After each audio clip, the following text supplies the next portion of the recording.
Gurave Namaha. We are continuing to read Srila Prabhupada Lilamrita, and we are on chapter 10 right now. Bhaktivedanta Swami charged that Pandit Nehru thought that any spiritual organization is a dungeon for accumulating public funds and then misuse it for questionable purposes. He, however, approves of the so-called sadhus who do social service and talk nonsense in the spiritual science. This is so because he has no depth of spiritual knowledge for himself, although he is Brahmin and Pandit. Ignorance in spiritual knowledge is the qualification of the Shudras or the laboring class. He requested Pandit Nehru not to be afraid of the word God or Krishna, but we can assure him that there is no such cause of fear because Krishna is everyone's friend and able to render real help to everyone. Bhaktivedanta Swami ended by suggesting that immortal practices were not confined only to the temples of India, but were common to materialistic civilizations all over the world. In particular, he cited the disturbances amongst youth that were becoming rampant in the 1960s.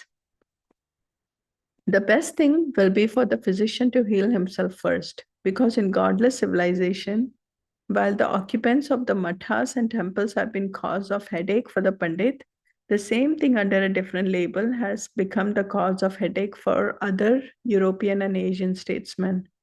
The unbridled youngsters of these countries, under the name of teddy boys in England, the rebels without cause in America and half strong in Germany, and the leather jackets in Sweden, the children of the sun in Japan, and style boys in USSR, are some of the byproducts of a godless civilization.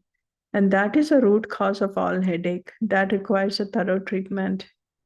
At Chippivada, Bhaktivedanta Swami followed much the same daily schedule as Keshi Ghat, except that with Krishna Pandit doing some of the secretarial work for Back to Godhead, he was free to devote more hours to Srimad Bhagavatam.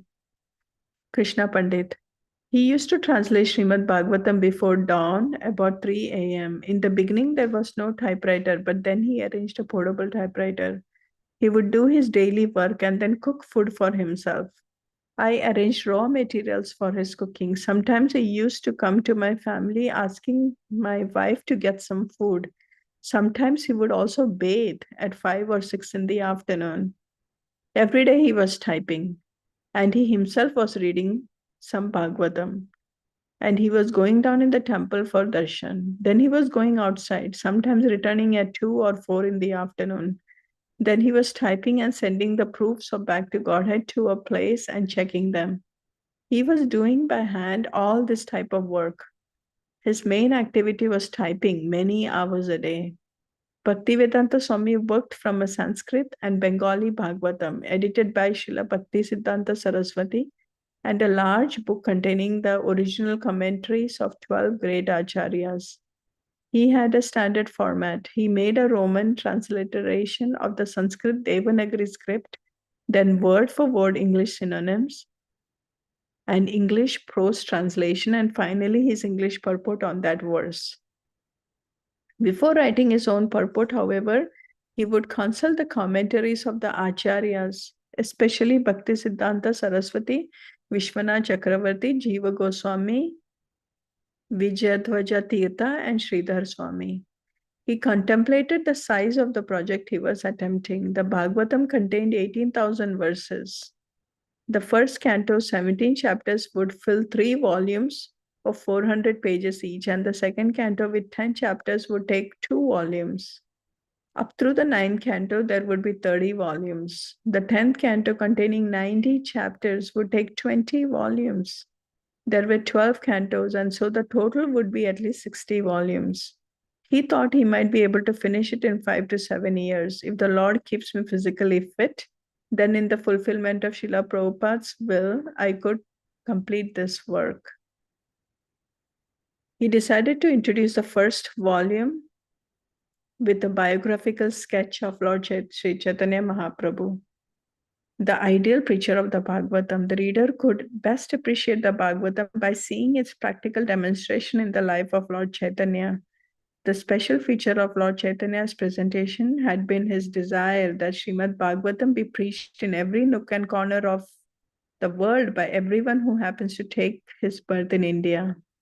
Lord Chaitanya had called Srimad Bhagavatam the spotless Purana and had considered the chanting and hearing of Srimad Bhagavatam along with the Hare Krishna mantra to be a complete scientific process for developing pure love of God.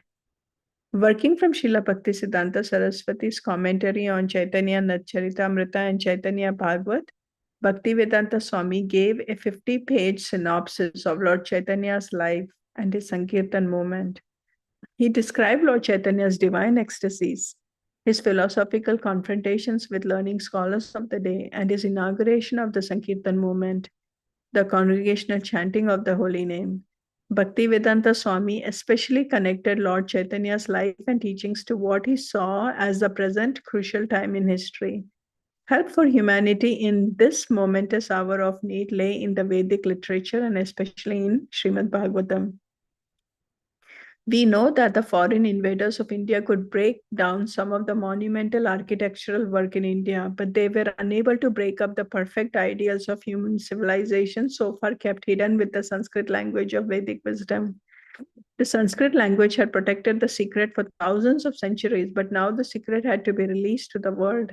As he approached the first verse of Srimad Bhagavatam, Bhaktivedanta Swami became absorbed in the Bhagavatam's purpose. The verse trusts that the Bhagavatam alone could save society from the evil influences of the age of Kali.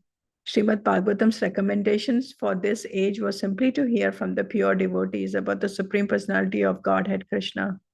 The setting of the Bhagavatam was a gathering of sages at Naimisharanya about 5,000 years ago at the dawn of the present age of Kali. Foreseeing the degradation of humanity, the sages asked the senior members of the assembly, Sutta Goswami, now that Lord Krishna, the shelter of all religious principles, had returned to the spiritual abode, where are religious principles to be found? Sutta's answer was that the epic Srimad Bhagavatam, which is as brilliant as the sun, was the literary incarnation of God and would give direction to persons lost in the dense darkness of Kali Yuga. We'll stop here. So today's reading, we can see how Srila Prabhupada has started translating and writing the purports of Srimad Bhagavatam. Again, his focus is so